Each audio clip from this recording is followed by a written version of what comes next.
นี่ก็เลยได้พออีกน้องคนงามเพิ่น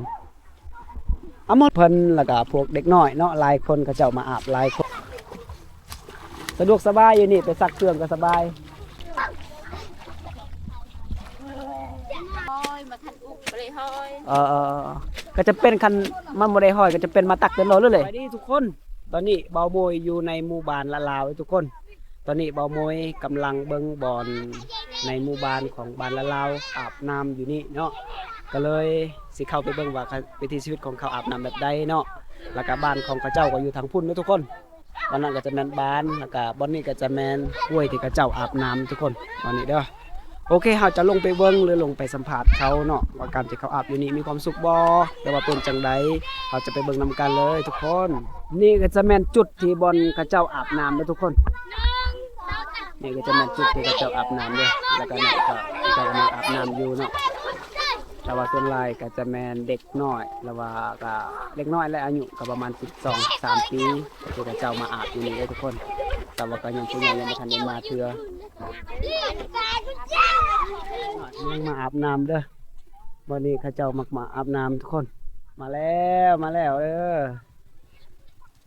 โอ้ยเวลาดอกงามทุกคนพอช่วงนี้ก็ประมาณ6 โมงแรกแล้วทุกคนแล้วก็เจ้าจะมาอาบน้ำอยู่ห้วยเซรามังนี่ก็เอื้อยเพิ่นกำลังจะไปอาบน้ำแล้วทุกคนแล้วก็นั่นคือพวกน้องๆเพิ่นเด้อกำลังมาอยู่เพิ่นมาจะอาบน้ำนะทุกคนโอ้ตอนนี้กำลังเด็กหน่อยเพิ่นกำลังมาจากไปอาบน้ำนะทุกคนไปเลย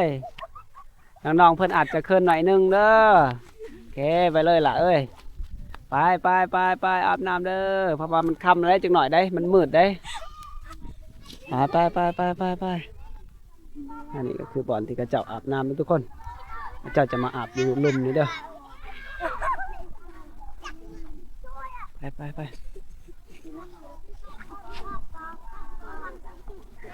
ทีนี้เลยว่ามาสักเครื่องอยู่พุ่นบ่มีน้ำบ่มีน้ำอาบบ่โอ้เลยมาอาบอยู่นี่เนาะแต่ใต้ต้นเขาอยู่เลยทุกคนเดี๋ยวว่าอยู่พุ่นบ่มีน้ำอาบก็เลยมาอาบอยู่นี่เนาะเขาก็จะไปเบิ่งเนาะวันที่เจ้าอาบน้ำเนาะไปเบิ่งผู้สาวกำลังอาบน้ำทุกคน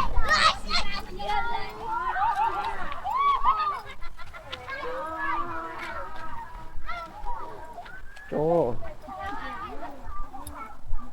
สาวคนนี้กำลังสิอาบน้ำเนาะแต่ว่าน้องเพิ่นกำลังเคินกองหน่อยนึงน้องจะบ่นี่แม่เต้แม่นบ่เต้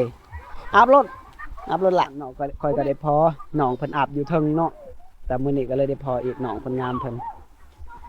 เอามาเหรอปนึกใหม่เอามาเหรอซุนเนาะคือสาวซุนเนาะทุกคนนี่เนาะสาวซุนกำลังสิมาอาบน้ำอาบเลยล่ะจังหน่อยมันค่ำได้มืดได้เจ้าเมื่อได้เจ้าเมื่อกลางคืนเนี่ยจะบ่เห็นได้ หยอกแม่เจ้าบ่หันแล้วว่าเอื้อยเนาะเอื้อยอาบน้ำอยู่ลมเนาะบังอายบ่ โอ้เป็นยังล่ะเพราะว่าเฮามักในใดเฮาก็เฮ็ดนั่นบ่จำเป็นต้องเฮ็ดตามใจคนอื่นเฮ็ดตามใจที่เฮามักแบบใดเฮาก็เฮ็ดแบบนั้นบ่หนาวบ่สิไปอาบตอนแลงนี่บ่หนาวบ่น้องเพิ่นเคินหน่อยนึงเนาะน้องซุนเด้อทุกคนยังโสดอยู่บ่ โสดเด้อน้องเพิ่นยังโสดเด้อทุกคนอาบรถน้ำบ่ต้องอาบจังได๋มันค่ำเด้ น้องเพิ่นอายแล้วก็ผู้นี้เนาะมาอยู่นำเหล่าเด้อนี่เด้อผู้สาวเด้อนี่เด้อผู้สาว สาวหน่อยเด้อทุกคนนี่มันจะเป็นสาวหน่อยเด้ออันนี้ก็สาวใหญ่ละเด้อสาวซุนนี่เด้อทุกคน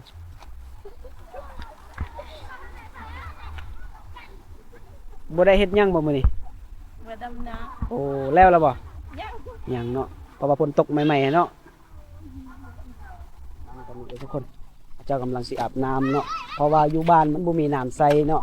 น้ำมันบ่สะดวกบ่สบายก็เลยมาอาบอยู่น้ำห้วยทุกคนแล้วก็พอพวกเอื้อยเพิ่นแล้วก็พวกเด็กน้อยเนาะหลายคนเขาเจ้ามาอาบหลายคนทุกคนนี่เนาะบ่นี้ก็จะแม่นบ่อนที่เขาเจ้าอาบน้ำทุกคนแต่ละมื้อเด็กน้อย ผู้ชายผู้หญิงเนาะเขาเจ้าจะมาอาบน้ำอยู่นี่หลายคนเด้ออันนี้ก็จะแม่นผู้สาวคือกันนะเด้ออยู่เทางนี่ อาบพักเครื่องบ่นี่ก็จะแม่นพวกเอื้อยเพิ่นเด้อเขามีครอบครัวแล้วทุกคน อันนี้ก็จะมีในครอบครัวพวกเอื้อยเพิ่นมาอาบน้ำ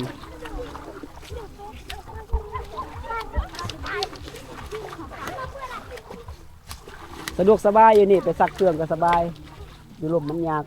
เราอยู่บ้านมันบ่มีน้ำมันยากแต่มีอยู่แต่ว่ามันบ่สะดวกคืออยู่น้ำเซที่เขาไปอาบเลย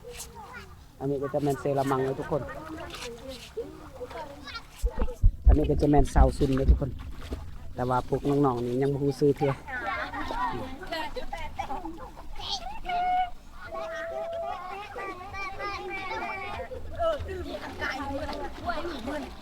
ก็ได้อาบเลยลงแล้วนี่ไปหาซาวซุนก่อนซาวซุนเพิ่นยังโสดเด้อทุกคน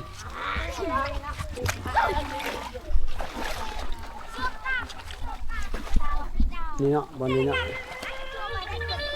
บอนที่เขาเจ้าอาบน้ำประจำเลยทุกคนในหมู่บ้านละลาวเพราะว่าอยู่พุ่นมันบ่มีน้ำเพราะมันมีแต่น้ำห้วยเลยทุกคนนี่เนาะกับตัวเครื่องสำอางก็ประมาณนี้แหละทุกคนมันจะมีแพ็คแล้วก็มีสบู่ก้อนยาสระผม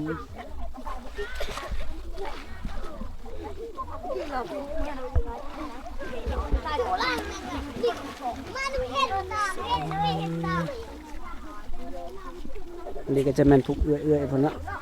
เจ้ากำลังอาบน้ำจังได้คือมาอาบน้ำค่ำแท้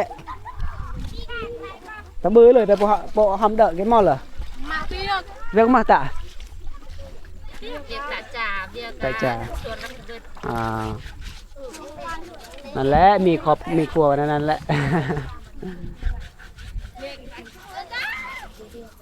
ไปดำนาดำนา จักเด้อ อืม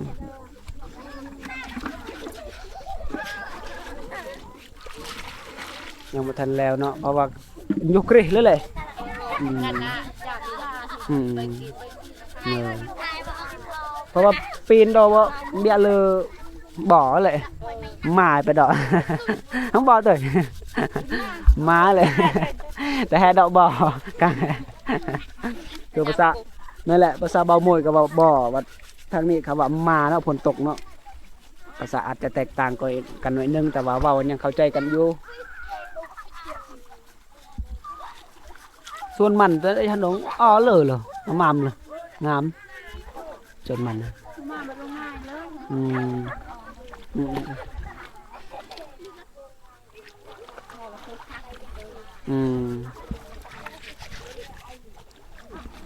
แต่ละมือแปลพร้อมเด้อตัวเนาะคือแต่ละมือเนาะพวกเอื้อยคนนี้มาอามอยู่นี่ตัวแวนเลยมันเด้อคืออยู่บ้านคือบ่มีน้ำนี่ทุกคนบ่มีน้ำอาบก็เลยจำเป็นต้องมาอาบอยู่นี่แล้วบ่มาอาบอยู่นี่ก็คือบ่มีน้ำนั่นแหละน้ำกินเด้กินอยู่ไสตักอยู่ไสแม่น กินบุฟเฟ่น้ำปลา โอ้ แม่ แม่ ทั บ่ นพัวบ่ห้อยมาทันอุกบ่ได้ห้อย ก็จะเป็นคันมันบ่ได้ห้อยก็จะเป็นมาตักเดินรถเลย คำนี้ห้อยมา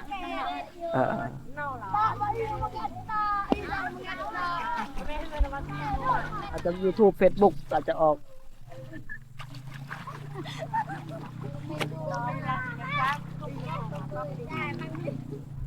นี่แหละพวกเขามาอาบน้ำอยู่แต่ว่าบางคนน่าจะเป็นอายหมดเลยเนาะเพราะว่าบางคนอาจจะอายุหลายกว่าพวกเขา โอ้ยพระเจ้านี่อายแล้วพระเจ้านี่นี่นะบอลที่พระเจ้าอาบน้ำนะทุกคน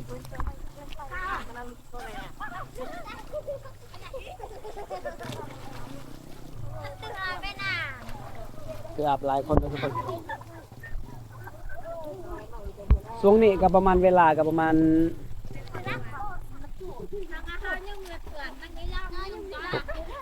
6 โมงกายเด้อ6 โมงกาย25 นาทีเลยทุกคน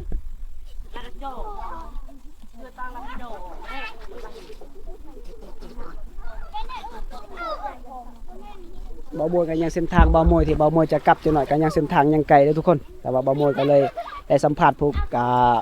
เขาอยู่นี่เนาะแต่ว่าพวกเขาก็ใจดีเด้อพวกเด็กก็จะเป็นอัดน่าจะประมาณรุ่นเอื้อยหรือว่ารุ่นน้องก็ยังบ่ฮู้เทื่อเพราะว่าเขาก็มีครอบครัวอาจจะนี่ก็จะแม่นบ่อนอาบน้ำบ่อนที่เขาเจ้าซักเครื่องมันสะดวกสบายในการซักเครื่องทุกคน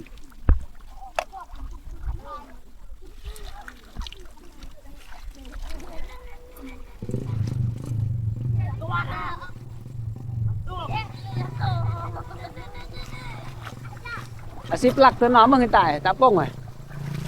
อืมอืม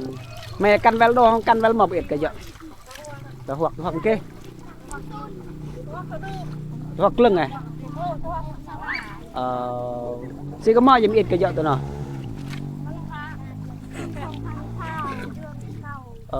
ได้ลูกจักคนพอดีเพิ่นก็เป็นคนที่บ้านตะหวกน่าจะตะหวกบนมีบ้านมีสุสลาเนาะว่าง่ายๆซะมีนั่นแหละก็เลยมาสร้างครอบครัวอยู่นี่เนาะแล้วก็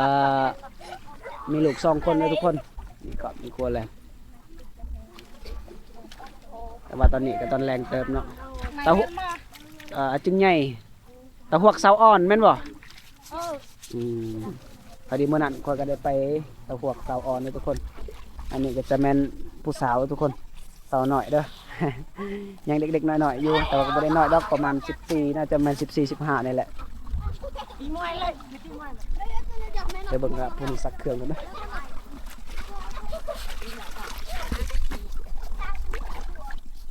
ซักเอาแล้วเราไปซักส่งนี่ เดี๋ยวเบิ่งพวกนั้นซักเองโอ้ผู้สาวนี่อายแล้วผู้สาวนี่ สักเลยสักสะอาดได้จังหน่อยเสื้อยังกินติดอยู่เลยนี่น้องเป็นอายหน่อยนึงนะทุกคนถูแควก่อนนี่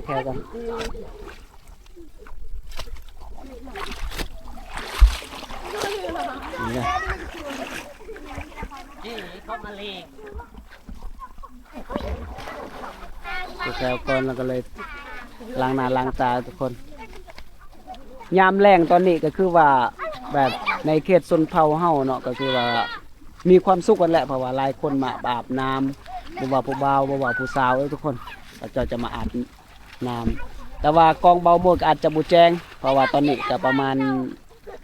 สิเข้า7 โมงแล้วนั่นสิเข้า7 โมงยังแล้วทุกคน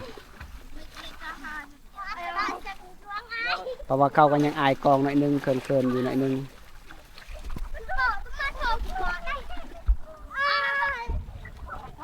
บรรยากาศยามแรงกับประมาณนี้พี่น้องตะเวนกำลังตกดินแล้วทุกคน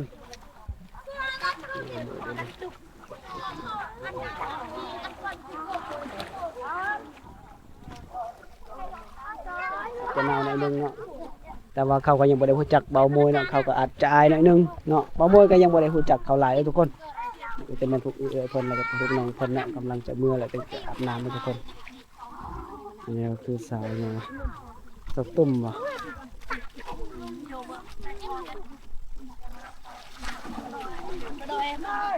เมื่อแล้วบ่เตาตุ้นเนาะเจ้าเนาะนั่นบ่เตาหยังลืมเลย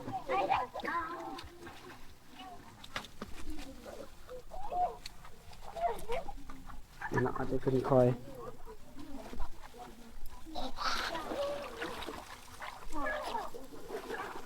โอ้เบาโมยก็เสมอแหละสบายดีทุกคนตอนนี้เนาะเบาโมยก็ได้ถ่ายคลิปกะเมื่อซ้ำนี้เนาะเพราะว่าเขากำลังอาบน้ำอยู่ลุ่มเนาะแต่ว่าตอนนี้มันค่ำแล้วเนาะกองก็อาจจะบ่แจ้งปานใดเนาะแต่ว่าเขาก็เวลาถ่ายเขาอาจจะอายหน่อยนึงเนาะเพราะว่าก็บ่รู้จัก เบาโมยเนาะพอเป็นยังเนาะอาจจะพอกันคลิปใหม่เนาะคลิปนี้ก็จะบ่ยาวจะบ่สั้นเกินไปทุกคนโอเคเบาโมยก็สิกลับแล้วเมื่อยแล้วตอนนี้เพราะว่าซองก็ยังบ่ทันผ่านทุกคนเมื่อยเลยฝากพี่น้องทุกคนที่เข้ามาเบิ่งนั่นจะให้กำลังใจเบาโมยเนาะโอเคเนาะบ๊ายบายทุกคน